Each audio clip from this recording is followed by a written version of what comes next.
시청자 여러분, 안녕하십니까? 한국 선거방송 뉴스입니다.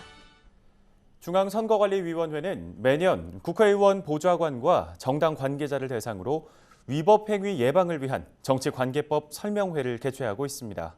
올해에는 제21대 국회가 개원함에 따라 많은 관계자가 참석했는데요.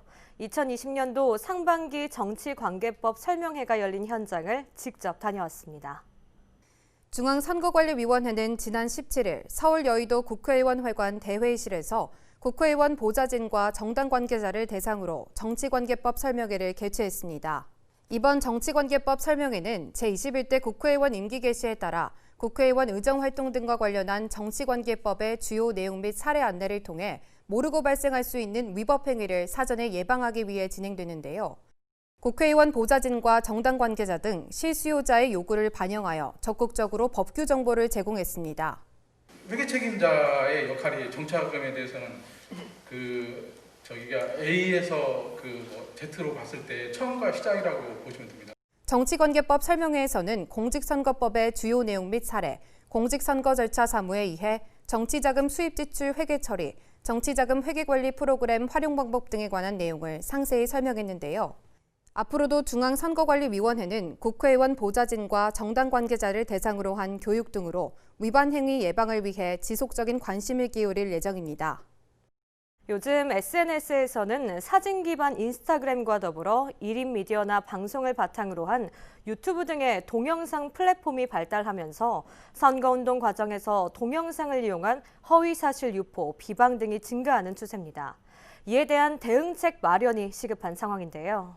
중앙선거관리위원회 사이버 선거범죄 대응센터는 음성인식 엔진을 적용한 동영상 모니터링 시스템을 구축했다고 밝혔습니다. 자세한 내용 알아봅니다. 중앙선거관리위원회 사이버 선거범죄 대응센터는 사이버 선거범죄 대응 시스템, 디지털 포렌식 등 과학적 조사 기법을 적용하여 온오프라인상에 유포되는 허위 사실 등을 예방 단속하는 부서입니다. 최근 사이버 선거범죄 대응센터는 음성인식 엔진을 적용한 동영상 모니터링 시스템을 구축해 운용하고 있다고 밝혔는데요. 음성인식 엔진은 동영상의 음성을 컴퓨터가 해석해 그 내용을 문자 데이터로 전환하는 처리 방식입니다.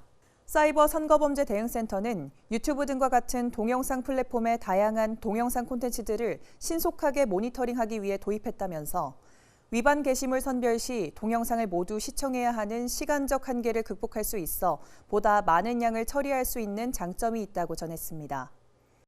음성인식 엔진을 이용한 동영상 모니터링 시스템은 크게 수집, 검색, 분석 등으로 구분할 수 있습니다.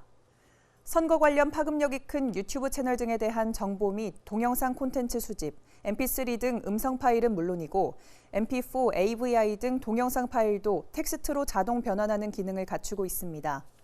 또한 사용자가 입력한 키워드를 결과값에서 확인 가능하도록 키워드 검색 기능을 갖추고 있고 관리자가 등록한 특정 키워드가 언급된 부분의 전후를 일정 시간 재생할 수 있는 기능도 있습니다. 텍스트 수정 기능을 통해 해당 동영상에 분석된 텍스트 중 분석이 잘못된 부분을 수정할 수 있는 기능, 해당 동영상 콘텐츠를 시청한 직원들의 의견을 추가할 수 있는 기능도 있습니다. 뿐만 아니라 해당 동영상 콘텐츠가 공직선거법에 위반되는 경우 조치도 가능합니다. 그 밖에도 변환 현황 분석, 일별 시간별 조회 등의 관리와 서버 모니터링, 인식률 향상을 위한 음성 엔진 인공지능 학습 기능도 탑재하고 있는데요. 사이버 선거범죄 대응센터는 음성인식 엔진을 적용한 동영상 모니터링 시스템을 현재 운영 중인 사이버 선거범죄 대응 시스템과 연계하여 향후 지능형 사이버 선거범죄 대응 시스템의 인공지능을 통한 사이버 단속 시스템 구축 기반을 마련하겠다고 전했습니다. 공직선거법은 시각 또는 신체의 장애로 인하여 자신이 기표할 수 없는 선거인은 그 가족 또는 본인이 지명한 이인을 동반하여 투표를 보조하게 할 수 있는데요. 헌법재판소가 이 규정이 헌법에 합치된다는 판결을 내렸습니다. 자세한 내용 알아봅니다. 헌법재판소는 시각 또는 신체에 장애가 있는 선거인에 대해 투표 보조인이 가족이 아닌 경우 반드시 이인을 동반하도록 한 공직선거법 제157조 제6항이 헌법에 위반되지 않는다고 결정했습니다. 지난 2019년 5월 9일 실시된 제19대 대통령 선거에서 뇌병변 1급 장애인 A씨는 활동보조인 한 명만 동반해 기표소에 들어가려다 투표관리관에게 제지를 당했습니다.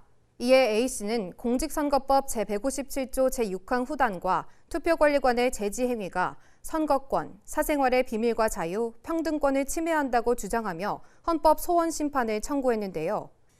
먼저 헌법재판소는 투표관리관의 제지 행위에 대해서는 제지 행위에 대한 심판 청구가 인용된다고 하더라도 제19대 대통령 선거의 절차가 모두 끝나 청구인이 주장하는 제지 행위로 인한 기본권 침해의 상태가 이미 종료되어 청구인의 권리 구제에 도움이 되지 못하고 심판 대상 조항 등이 남아있는 한 기본권 침해가 반복되는 것을 막을 수 없으므로 이에 대한 심판 청구는 더 나아가 살필 필요 없이 권리보호 이익이 없고 심판 청구의 이익도 인정되지 않는다고 했습니다.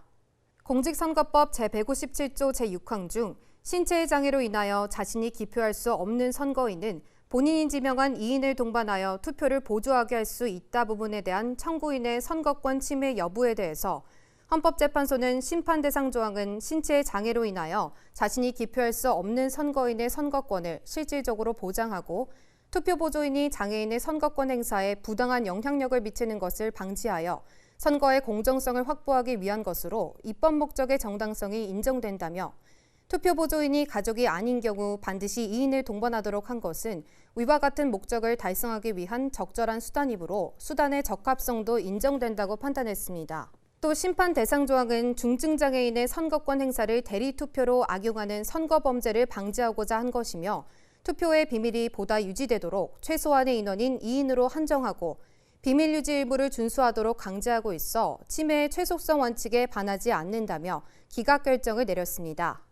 다만 이에 대해 재판관 3인은 선거권이 정치적 자기결정권이라는 점을 고려하여 신체에 장애가 있는 선거인이 투표 내용을 공개할 범위를 스스로 정하고 궁극적으로 스스로 기표 행위를 할 수 있도록 보장되어야 하므로 심판 대상 조항이 헌법에 합치되지 않는다는 반대 의견을 제시했습니다. 한편 선거관리위원회는 장애인 유권자의 참정권 보장 확대를 위해 다양한 투표 편의 제고 방안 등을 마련하고 있습니다.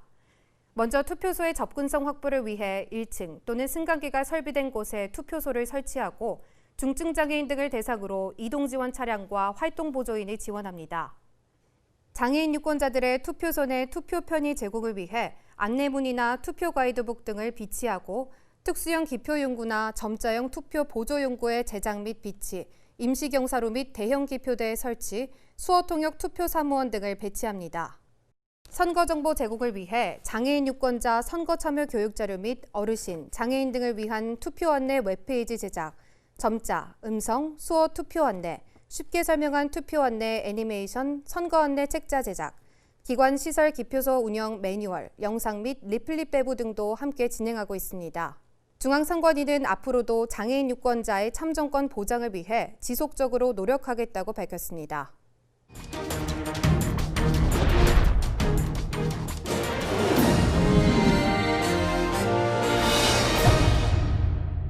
이번에는 이것이 궁금하답니다.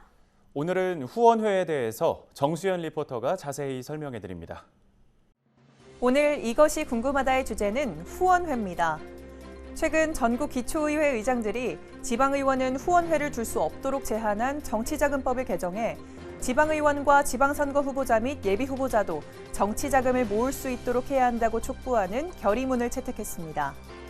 이들은 지방의원 후보자나 예비후보자가 정치자금을 마련하고자 할 때 사비를 들이거나 음성적인 방법을 사용할 수밖에 없고 능력이 있지만 돈 없는 사람은 정치에 참여하기 어렵다면서 뜻있는 젊은이가 꿈을 포기하지 않도록 길을 열어줘야 한다고 주장했는데요. 그렇다면 현재 법률에서 후원회를 어떻게 규정하고 있을까요? 후원회는 정치자금의 기부를 목적으로 설립 운영되며 관할 선거관리위원회에 등록된 단체입니다.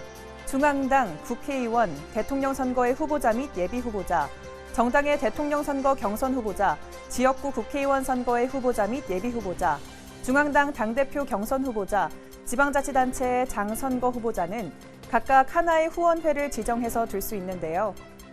후원회 대표자는 해당 후원회 지정권자의 지정을 받은 날부터 14일 이내에 그 지정서를 첨부하여 관할 선거관리위원회에 등록 신청을 해야 합니다.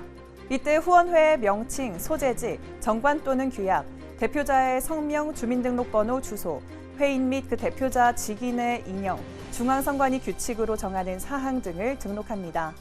후원회는 관할 선거관리위원회에 등록한 후 후원회 회원과 회원이 아닌 자를 포함한 후원인으로부터 후원금을 모금하여 이를 해당 후원회 지정권자에게 기부할 수 있습니다.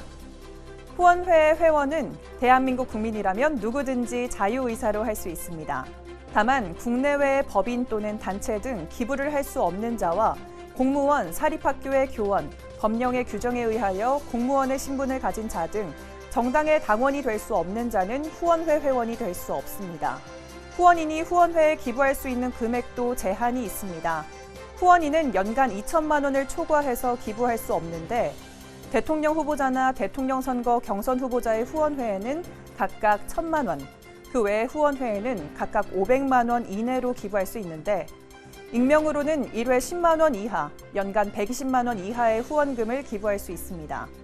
후원회는 연간 모금할 수 있는 한도액이 있습니다. 중앙당 후원회는 50억 원, 국회의원 후보자 등 및 당대표 경선 후보자 등의 후원회는 각각 1억 5천만 원까지 모금할 수 있는데요. 임기 만료에 의한 국회의원 선거가 있는 연도에는 후보자를 추천한 정당의 중앙당 후원회 및 지역구의 후보자로 등록한 국회의원 후원회는 연간 모금 기부 한도액의 2배까지 모금 기부할 수 있습니다. 따라서 제21대 국회의원 선거가 치러진 올해 지역구의 후보자로 등록한 국회의원 후원회는 한도액의 2배인 3억 원까지 모금 기부할 수 있습니다. 후원회가 후원금을 모금하는 방법은 어떤 것이 있을까요? 우편 전화, 인터넷 전자결제 시스템 등에 의한 모금, 중앙선관위가 제작한 정치자금 영수증과의 교환에 의한 모금 또는 신용카드 예금계좌 등에 의한 모금, 그 밖에 정치자금법과 정당법, 공직선거법에 위반되지 아니한 방법, 즉 카카오페이 등으로 후원금을 모금할 수 있습니다. 다만 집회에 의한 방법으로는 후원금을 모금할 수 없습니다. 만약 불법 후원금을 기부받았다면 어떻게 처리해야 할까요? 후원회 회계 책임자는 후원인으로부터 기부받은 후원금이 법률에 위반되는 청탁 또는 불법의 후원금이라는 사실을 안 날부터 30일 이내에 후원인에게 반환하고 정치자금 영수증을 교부하였을 때에는 이를 회수하여야 합니다.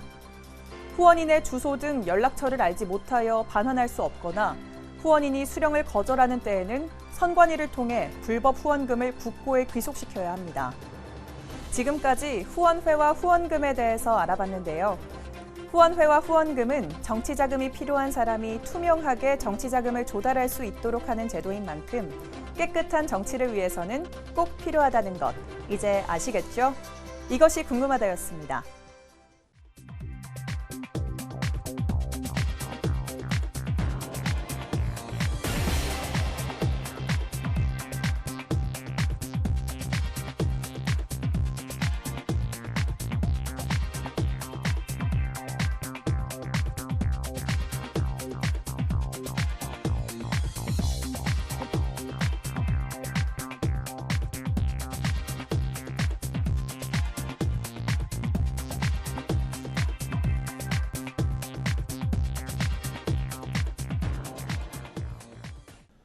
오늘 한국 선거방송 뉴스는 여기까지입니다. 시청해주신 여러분 고맙습니다.